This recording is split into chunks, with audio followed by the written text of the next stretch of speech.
momento que eu devo utilizar uma ação de uso campeão. Então nós vamos conversar sobre isso. Quando eu falo de uma ação de uso campeão, antes de tudo, eu quero fazer uma pergunta para você. Como adquirir uma propriedade? Essa pergunta não quer calar. Essa é a função do corretor de imóveis, não é verdade? Quando eu falo em transação imobiliária que é adquirir uma propriedade, o corretor está envolvido. Eu tenho duas formas de adquirir propriedade. A primeira forma é originária. Originária é através da ação de uso capião. É isso mesmo, o uso capião é uma forma de adquirir propriedade. Olha que interessante. Pouco utilizada ainda, hein? E o uso capião é antigo. O uso capião vem lá do direito romano, na Grécia. É muito antigo o Instituto do Uso capião. E mesmo assim, pouco aplicado ainda na prática. Segunda forma de adquirir propriedade é a forma derivada. Essa forma derivada, é importante lembrar, que são os contratos imobiliários. Compra e venda, compromisso, promessa, cessão de direitos hereditários. Já conversamos aqui a respeito da diferença dos contratos. Ah, professor, contrato é tudo igual. Ou ele é público ou ele é contrato de gaveta. Não é bem assim. O contrato, é importante você fazer um contrato, o título adequado para cada ocasião. Nós temos a cessão de direitos hereditários. Quando que eu faço um contrato de compra de cessão de direitos hereditários? Cessão de direitos hereditários é quando não foi feito o inventário ainda. Então, antes de comprar, antes de executar, antes de fazer um inventário de um espólio, se eu quero vender antes, eu vou acabar perdendo com certeza, porque eu não estou vendendo uma propriedade regular, não estou vendendo o domínio, mas a posse ou se não a cessão dos direitos hereditários, eu vou fazer antes do inventário, contrato de cessão de direitos hereditários. Quando existe dívida, eu vou fazer o contrato de compromisso de compra e venda. Quando eu vou comprar a expectativa de direito, o imóvel na planta, promessa de compra e venda. Pagou, levou, houve a tradição, compra e venda. Olha como realmente os contratos, os títulos dos contratos são diferentes. Não existe contrato, não é tudo igual, não. E é importante você fazer o contrato adequado para cada situação. Quando eu falo de adquirir propriedade, então nós temos duas formas, originária e derivada. Quando eu falo de propriedade, é importante também a gente falar o que é posse e o que é domínio. Já conversamos sobre isso, volto a falar, é importante que você que está nos assistindo, que está nos acompanhando, entenda o que é propriedade e domínio, para que você realmente não cometa erros numa negociação, numa transação imobiliária. Quando eu falo de propriedade, eu estou falando de domínio.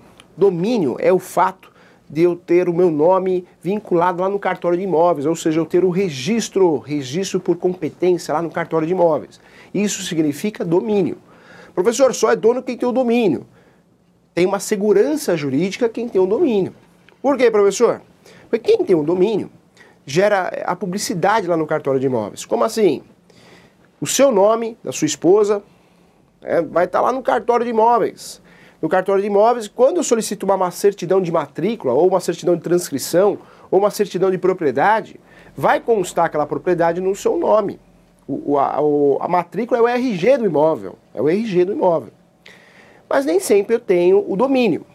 Muitas vezes eu só tenho a posse. Posse é a mesma coisa que o domínio? Não. Posse é o estado de eu estar na posse do imóvel. A posse é direta, pode ser indireta também, mas o fato de eu estar ali na posse do imóvel. Domínio, eu sou dono, posso estar ou não, mas eu sou dono lá no cartório de imóveis. Eu tenho registro no cartório de imóveis. Professor, e qual que é o grande objetivo de uma ação de uso capião? O que é uma transação de imóvel bem feita? Transação de imóveis bem feita, com certeza é aquela transação que eu faço um contrato, esse contrato que eu estou te falando, que é o chamado contrato de gaveta, bem feito para fechar o negócio, faço a proposta, faço o aceite. Toda essa documentação, eu fecho o negócio, eu protejo o negócio jurídico. Mas respeitando o Código Civil, acima de 30 salários mínimos eu tenho que fazer escritura pública. Então eu tenho que ir no tabelião, o tabelião vai fazer uma escritura pública de compra e venda, pode utilizar até esse contrato de gaveta que um advogado fez, que um corretor de imóveis fez, para fundamentar, para elaborar essa escritura pública. Escritura pública quem faz é o tabelião, contrato de gaveta quem faz é o advogado, o corretor, quando está preparado para isso, oriente se o corretor realmente não se qualifica com constância, toma cuidado. Então é importante você ter um colega advogado para te ajudar a elaboração desse contrato, conferir, é importante isso sim. Contrato não é brincadeira, a gente está falando de imóvel, né? O imóvel muitas vezes é o único bem, o único imóvel que o sujeito vai comprar na vida é aquele imóvel. Se você errar no contrato, fizer algo que possa prejudicar as partes dessa relação contratual, você com certeza vai responder por isso, precisa tomar muito cuidado, por isso precisa realmente estudar. Se você quer elaborar os seus contratos por algum motivo, acha interessante, gosta desse assunto, você pode até elaborar, mas com muito cuidado. tem que se qualificar. Temos um programa aqui no Questão de Direito que chama Como Fazer um Contrato. Você vai entender o que é um contrato bem feito. Veja esse programa, é importante você nos acompanhar. É um estudo, é uma qualificação de toda semana que você tem aqui de forma gratuita, então não vai perder. Quando eu falo de posse, é diferente de domínio. Domínio, registro. Posse é a posse. A posse, o estado de estar naquele imóvel. Hoje nós vivemos um momento que é o princípio da função social da propriedade. Hoje a propriedade está aqui para ser usada, para ser utilizada. Então quem tem um domínio e abandona essa propriedade sem motivo, eu fui fazer um mestrado lá nos Estados Unidos, eu fui trabalhar no Uruguai e largou a propriedade. Cuidado, hein? Se você largou essa propriedade e alguém invadir essa propriedade, você corre o risco de perder. Como assim, professor? Pode ser rural, pode ser urbana, pode ser um apartamento. Você corre o risco de perder porque você não está executando, você não está cumprindo a função social da propriedade.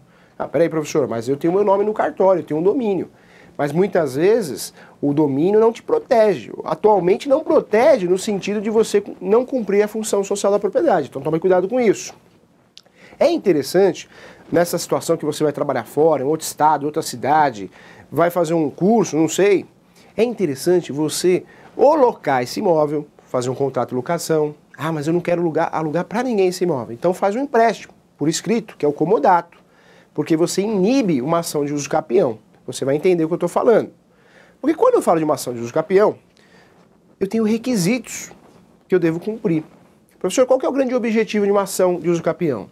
Eu costumo dizer que a ação de uso capião, na verdade, ela é uma máquina de transformar posse em domínio. Como assim, professor? Você só tem a posse, mas não tem o domínio, não tem o registro de imóveis. Não tem o seu nome vinculado à competência do cartório de registro de imóveis. A única forma que você tem para regularizar esse imóvel, dependendo da situação, é ingressando com uma ação de uso capião, porque você vai transformar a posse em domínio. Então, quando eu falo de uso capião, é uma máquina que transforma, a máquina jurídica, o instituto jurídico, que transforma a posse em domínio. Professor, se eu tenho a posse de domínio, eu estou mais tranquilo? Claro, você tem mais segurança jurídica. Tanto é que o contrato de gaveta, a gente conversou também em outros programas a respeito disso, ele é problemático, ele não é sólido. Por quê, professor? Se você tem um contrato de gaveta, por que, professor, eu tenho um contrato de gaveta? Porque provavelmente você não quis levar registro, por questão financeira. Nós sabemos que a escritura pública, ela oscila muito o valor da escritura pública, vai depender do valor do imóvel, é uma tabela progressiva. Além da escritura pública, você tem que fazer o registro no cartório de imóveis. Escritura pública quem faz é o tabelião, registro quem faz é o cartório de imóveis. Você tem que pagar impostos. Nós vamos ter uma aula de direito tributário aplicado ao direito imobiliário também, você vai gostar muito. Vamos falar de todos os impostos aqui a respeito dentro da esfera de transações imobiliárias. Quando eu falo desses custos, são altos, né? E muitas pessoas fazem o quê? Não vou gastar agora com tributo, não vou gastar agora com escritura, com registro, vou fazer um contrato de gaveta e vou guardar. E já vou tomar a posse e vou guardar esse contratinho na gaveta. A hora que melhorar a minha situação, eu faço o registro. Oriento você, corretor de imóveis, nunca orientar o seu cliente a fazer isso. Na verdade, o imóvel, uma transação bem feita, é aquela transação que chegou até o final. Ou seja, foi feita escritura pública, foi feito o registro, foi pago os devidos tributos.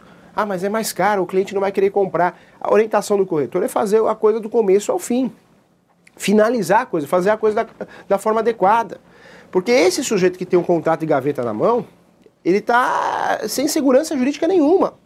Tanto é que você pode estar num apartamento, na sua casa, você acha que é dono, você tem a posse, tem esse contratinho de gaveta, mas se essa pessoa que vendeu para você, esse vendedor que vendeu para você, comprador que já tem a posse, está morando lá, se essa pessoa for cobrada por um banco, uma ação trabalhista, uma ação civil, se ela for cobrada por alguém e for feita uma pesquisa, com certeza vai ser feita essa pesquisa, se ela possui bens móveis e imóveis, vão localizar quem como proprietário? Essa pessoa que vendeu para você. Porque você não fez o ato de transferência, o ato de escritura definitiva para fazer a transferência desse imóvel para o seu nome. Se você levantar a certidão, e você tem duas formas de levantar essa certidão de matrícula, pelo endereço, né, o nome da rua mais o número da propriedade, ou ainda pelo próprio número de matrícula.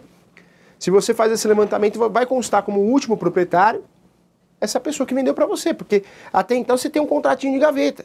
E o contrato de gaveta ele não gera publicidade desse ato de compra e venda, porque o contrato de gaveta é entre eu e você. Então quem sabe? Quem ficou sabendo que eu comprei a propriedade? Você, que vendeu. Mas as outras pessoas não têm como identificar isso. Porque foram no cartório de imóveis, levantaram uma matrícula, consta no nome do último vendedor. Então corre o risco, você está lá na sua casa, no seu apartamento, de perder essa propriedade. Pode perder essa propriedade. Então toma muito cuidado com isso, hein? O assunto é sério. E o professor, mas quem vendeu para mim, eu não tive condições, não quis fazer a transferência definitiva lá no cartório, tudo bonitinho, por questões financeiras ou outras. O que eu faço agora? Eu não acho essa pessoa. Tem uma chamada ação, que é a ação de adjudicação compulsória. Essa ação de adjudicação compulsória nada mais é que uma obrigação de fazer. Eu ingresso com uma ação contra o vendedor é o réu, é o requerido, para obrigar esse vendedor a fazer a escritura definitiva. E isso provavelmente está amarrado num contrato bem feito, numa cláusula contratual. Mas, professor, ele sumiu, não acho mais esse vendedor. Grande instrumento que você tem para regularizar essa propriedade é o uso capião, porque você tem a posse. Dependendo do uso capião, nós temos várias espécies de uso capiões, você pode aproveitar a posse até de terceiro, que nós vamos conversar sobre isso. Professor, quantos usos capiões existem? Vários. Segundo a doutrina italiana, mais de 36. A francesa ainda criou alguns a mais. Tem muitas espécies. Mas vamos falar da prática, do uso capião do dia a dia. O uso capião extraordinário, que é o lapso temporal de 15 anos, era 20, passou para 15. Temos o uso capião ordinário. Temos ainda o uso capião constitucional. Tem outros nomes também. Esse constitucional pode ser urbano ou rural. 5 anos de lapso temporal, 5 anos na posse. Nós temos o uso capião de abandono de lar, aquela situação que o sujeito, né, ele ou ela, é abandonado, ele é vinculado ao abandono de lar. Então o meeiro pode ingressar com uma ação para usucapir, né, a parte da pessoa que abandonou você, é um outro uso capião. Temos o uso capião coletivo, com base no Estatuto da Cidade. Temos várias espécies, essas são as mais utilizadas. Temos aí no novo uso capião, que vai ser regulamentado ainda com o novo Código de Processo Civil, uso capião administrativo, vamos ver como vai ficar isso. Entendo que falta muita regulamentação nesse sentido, tem muita coisa relacionada ao uso capião. Mas vamos lá, para o que importa, a intenção é te ajudar, você tem que saber o que é um uso capião, você tem que saber como provar, como colher provas para te ajudar futuramente no uso capião, e você tem que orientar o seu cliente, os seus parentes, os seus conhecidos, ou a você mesmo. Então vamos lá. A intenção é você estar preparado. Professor, quais são os requisitos de uso capião? Nós temos 3. Primeiro requisito, posse mansa e pacífica. Quando eu falo de posse mansa e pacífica, eu não posso invadir e falar assim, olha, você sai que eu vou morar aqui, senão eu te mato. Isso não é posse mansa e pacífica. Essa posse mansa e pacífica, o imóvel tem que estar abandonado. Não está cumprindo a função social da propriedade. Pronto, você caiu para dentro, adentrou no imóvel, a posse foi mansa e pacífica. Você não quebrou nada. Você, na verdade, tomou posse. É diferente, a legislação considera que isso é diferente. Outra questão importante relacionada ao uso capião também, o segundo requisito. Além dessa posse mansa e pacífica, qualquer uso capião, seja qual for, tem um lapso temporal. Lapso temporal. Professor, qual que é o lapso temporal? Qual que é o período que eu tenho que estar na posse? Existem várias lendas, né? Por isso é importante você estudar o direito imobiliário, o direito civil. Nós temos aquela lenda da ação de despejo, que tem que ficar 3 meses sem pagar para poder propor uma ação de despejo, não é verdade? Já falamos sobre isso. Nas ações de alimentos a mesma coisa. Várias lendas. E o uso capião também. Ah, o uso capião tem que ficar 20 anos na posse. Não é 20 anos, depende do uso capião. Nós temos lapso temporal de 15 anos, temos lapsos temporais de 5, 10 anos, no caso do uso capião ordinário, 10 anos. No caso do uso capião constitucional, 5. No caso do uso capião extraordinário, 15. Vai depender de cada uso capião. Professor, qual que é o melhor uso capião? Nós temos o extraordinário, brinco com essa situação em aula, em cursos. O extraordinário, olha que interessante, o extraordinário é o uso capião do Timaya, vale tudo, pode tudo, porque eu consigo aproveitar até a posse de terceiro, até uma alocação a um terceiro, um empréstimo dessa posse a um terceiro, um contrato de um terceiro. É o melhor uso capião que tem para se trabalhar, porque o próprio lapso temporal é tão longo que já ajuda você no êxito da ação, na procedência da ação. Olha que interessante. Então nós temos diversas formas de uso capião, vai depender de cada caso concreto. Professor, mas o uso capião só pode fazer uma vez só na vida. Não é bem assim, depende do uso capião também.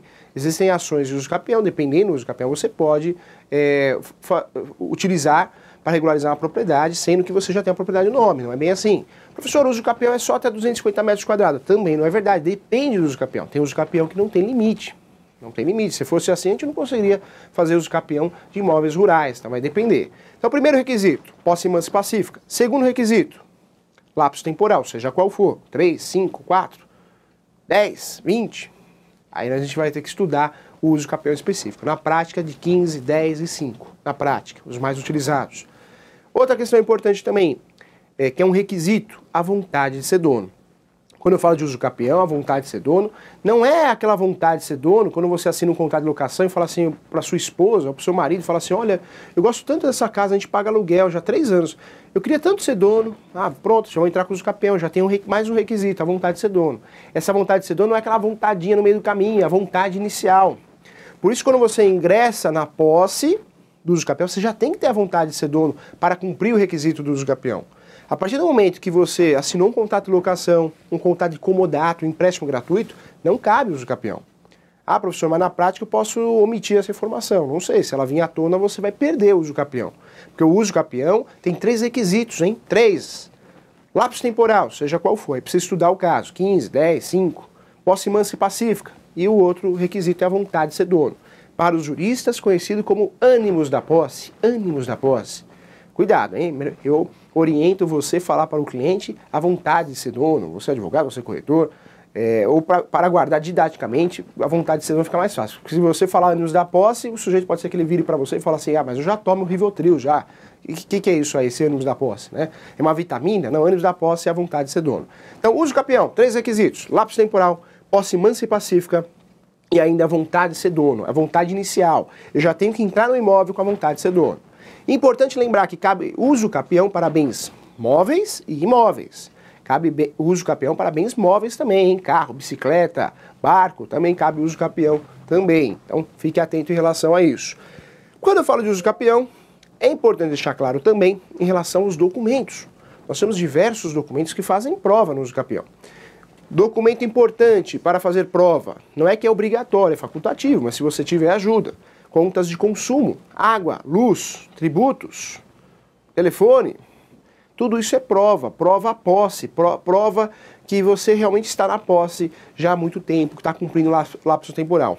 Professor, mas precisa estar tudo no meu nome, né? Não é bem assim, vai depender de cada caso também. Existem várias lendas no uso do capião. Cuidado com isso.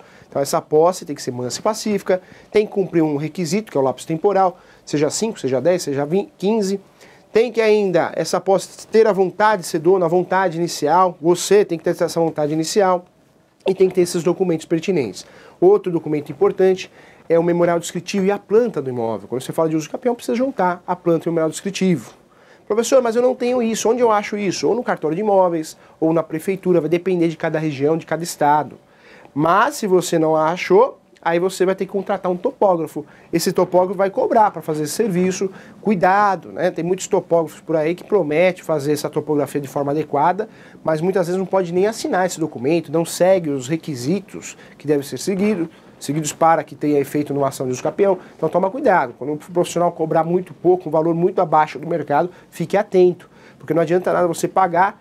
Quem paga mal, paga 2 vezes. Né? Então, é um requisito importante essa planta e memorial descritivo também, desse uso capião. Tem que ter. Outra questão também, numa ação de uso capião, é importante deixar claro que os custos dessa ação são altos. Né? Professor, mas para eu utilizar o Poder Judiciário, a tutela jurisdicional, eu sempre tenho que pagar, claro, você tem que pagar as custas judiciais. Citação, seja via postal, via correio, seja via oficial de justiça, seja via edital, que é aquela citação fictícia, você sempre vai pagar. Então essas custas são altas, assim. Você vai pagar 1% do valor da ação, o valor da causa, normalmente, o valor da ação, normalmente é 1%, a taxa que você vai pagar é 1% do valor da ação. Esse valor da ação vai ser o valor venal do imóvel, o valor de referência, vai depender de estado para estado, local para local, o entendimento de cada Tribunal de Justiça, normalmente o valor venal. Então você tem que arcar com essas custas. E quando eu falo de citação, não tem jeito. Você tem que citar o vizinho do lado direito, do lado esquerdo, os fundos. Professor, mas do meu lado é um condomínio. O que eu faço, professor? Eu vou citar todo mundo?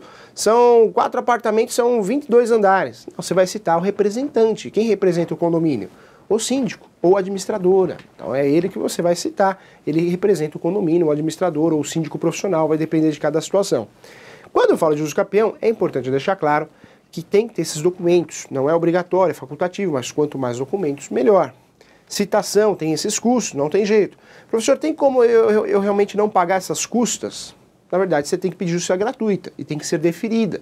Hoje não está tão fácil conseguir essa justiça gratuita, porque você vai ter que apresentar a declaração de imposto de renda. Então, se você declara imposto de renda, realmente não está no entendimento, aquilo que você recebe não está no entendimento que você merece a justiça gratuita, você não vai receber essa justiça gratuita, vai ter que arcar com essas custas também.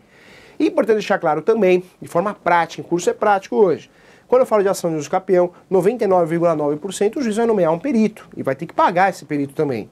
Ah, quanto custa? Depende de cada estado para estado, depende do tamanho do imóvel. Esse perito é pessoa de confiança do juiz, é o topógrafo, mas quando ele é chamado pelo juiz, ele vai prestar esse serviço, essa perícia.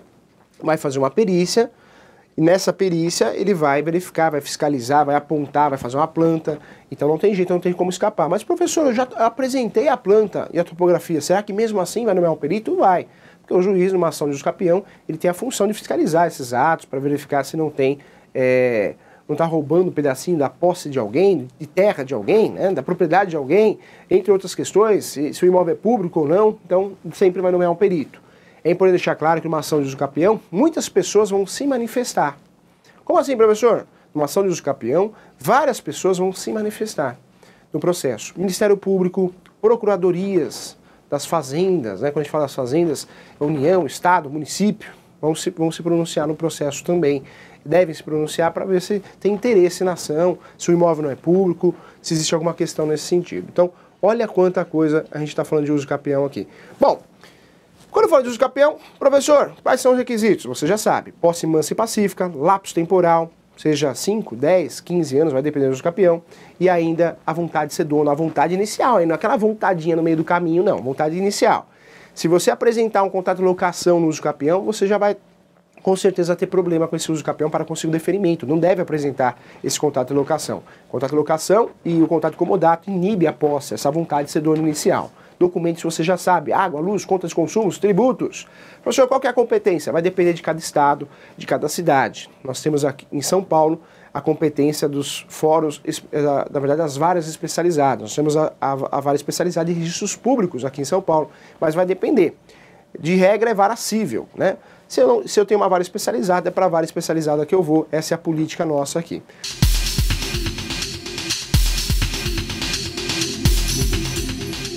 Quando devo ingressar com uma ação de uso capião? E aí eu respondo para você, presta atenção aqui. Uso capião é uma máquina de fazer o quê? Transformar posse em domínio. Professor, como que eu estou protegido? Eu quero comprar uma propriedade, mas eu não quero perder, hein? Você vai estar protegido quando você tem o quê? O domínio, registro no cartório de imóveis, mas a posse. É a melhor forma para você não perder essa propriedade, salvo exceções, desapropriação, entre outras aí. E aí você tem direito das ações possessórias, ações reivindicatórias, que nós falamos aqui no programa também. Mas quando eu vou utilizar? Na verdade, o uso capião, o grande objetivo, lembra que eu falei lá no começo da aula, é um título originário, o grande objetivo é regularizar a propriedade. Então aquele inventário que não tem fim, tem inventário que dura 15, 20 anos. Para você utilizar, para você fazer um inventário desse, é melhor você ingressar com o uso capião. Vai fazer um inventário que sabe que um dos herdeiros sumiu, um dos herdeiros mora em outro país, é um inventário que não vai ter fim nunca, que tem litígio. Se tem a posse, se o seu cliente tem a posse, se você tem a posse, o melhor é ingressar com a ação de uso capião. É mais garantido, né? Você está cumprindo a posse. Você tem a posse, então fica mais fácil de você obter êxito. E a grande vantagem do uso capião é que com o deferimento da ação vai ser aberta uma matrícula nova, ou seja, a criação do RG do imóvel novo, uma história nova, um capítulo novo nesse livro, desse imóvel, que é o seu, né? Porque você é o autor da ação do uso capião, então no registro do imóvel vai aparecer você como autor, você como proprietário, legítimo proprietário, você vai ter o domínio, ok? Olha que legal, olha que bacana.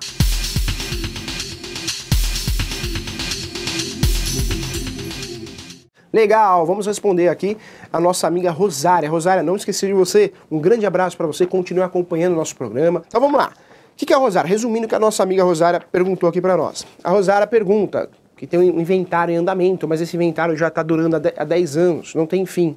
Rosária, da forma que você me mandou aqui no e-mail, respondendo a sua pergunta, claro, oriento sempre uma consulta direta, olho no olho, para entender a situação, para não correr risco de passar a informação incorreta. Dentro do que você me falou, se existe um inventário que não tem fim, está muito demorado, se você já tem a posse desse imóvel há mais de 10 anos, mais de 15 anos, ou seja, vale ingressar com uma ação de uso capião, que acaba sendo mais rápido do que esse inventário propriamente dito, que não vai chegar ao final nunca, tá? O uso capião, nesse sentido, ele acaba sendo mais rápido. Quanto tempo demora o uso capião? Depende. A advocacia é meio, não é fim, não dá. O advogado nunca pode prometer o tempo, não existe isso. É um terceiro que vai julgar. Como que ele vai prometer o período? Não dá para fazer isso. Mas é importante deixar claro que no Brasil, com base na prática, uma ação de uso capião dura de 3 até 5 anos. Se der sorte, se tiver tudo certinho, se for uma ação bem feita. Mas existem ações de uso capião que podem durar, que deveria ser uso campeão, né? Porque você é um campeão que consegue. Pode durar até 10, 15 anos, depende da ação, depende da região, depende do local. Em média de 3 a 5 anos, uma ação de uso capião simples, bem feita, bem instruída. Então é isso, se não entra no processo litigioso, né, nós conversamos sobre isso, litigioso é quando tem briga. Se ninguém está reclamando dessa posse, não tem briga, pode ser que dure 3 a 5 anos, tá bom? Um grande abraço para você, continue acompanhando nossos programas e eu agradeço também porque você, na verdade, fez um elogio aqui, que gosta do programa, gostaria de parabenizar e vem assistir nossos vídeos no YouTube. Fico muito contente, um grande abraço para você, tá bom? Espero que você tenha acesso a essa resposta, que esteja acompanhando nosso programa. Bom, vamos lá. Professor, gostaria de saber se o uso capião já foi aprovado para ser lavrado em cartório. Como inventário, conforme o caso, pode ser lavrado em cartório? Legal, Oswaldo, boa pergunta. Na verdade, o novo Código de Processo Civil ele já autorizou ter o uso capião extrajudicial. Então vai existir sim. Entendo que falta uma regulamentação ainda, a gente vai ver como vai ficar, porque o novo Código de Processo Civil vai ser utilizado no ano que vem, tá aí já. Então a gente não sabe ainda como que vai ficar, vai ser divulgado isso, mas com certeza já está chegando, já está saindo do forno isso. Professora, é a solução de todos os problemas? Acredito que não, porque o uso capião você vai poder fazer no cartório em poucas situações, né? Mas já vai ajudar, um pouco já é muito nessa situação, vai aliviar muito o Poder Judiciário. Legal, boa pergunta, grande abraço para você, tá? Continua acompanhando nosso programa. Só posso fazer uso capião se o imóvel tiver matrícula no cartório de imóveis? Não, o uso capião é base na posse, então você não precisa ter matrícula não, você não precisa ter transcrição. Transcrição é algo mais antigo, é o RG do imóvel também, a matrícula é RG do imóvel também, mas é algo mais moderno, né? De 73, 76 para frente virou matrícula, mudou, né, o formato, mas é a mesma coisa, transcrição e matrícula, não é obrigatório não, tá? Não é um requisito. Como fazer no caso de um imóvel não possui matrícula, ele possui inscrição municipal? Na verdade, o uso capião é com base na posse, hein? Não está vinculado à matrícula. Na verdade, se não existe a matrícula, o grande objetivo da ação é conseguir essa matrícula no seu nome. Se já tem uma matrícula, vai desconsiderar essa matrícula, vai criar uma nova. Claro, vai ser apontada nessa nova matrícula com o deferimento da ação de uso capião. Mas fato que é uma matrícula nova, nasceu, foi criada uma nova matrícula, um novo RG para esse imóvel, porque a posse é originária, né? A forma de aquisição de propriedade, no caso do uso capião, é originária, ok? Um grande abraço também. Qual o valor no entendimento do entendimento do Tribunal de Justiça de São Paulo? Então, o que você quis dizer aqui na pergunta, eu acho que eu consigo compreender. O que eu vou gastar no Tribunal de Justiça de São Paulo? Depende, né? Aqui em São Paulo, você vai pagar citações, aí vai depender se vai ser oficial de justiça, via edital, via correio.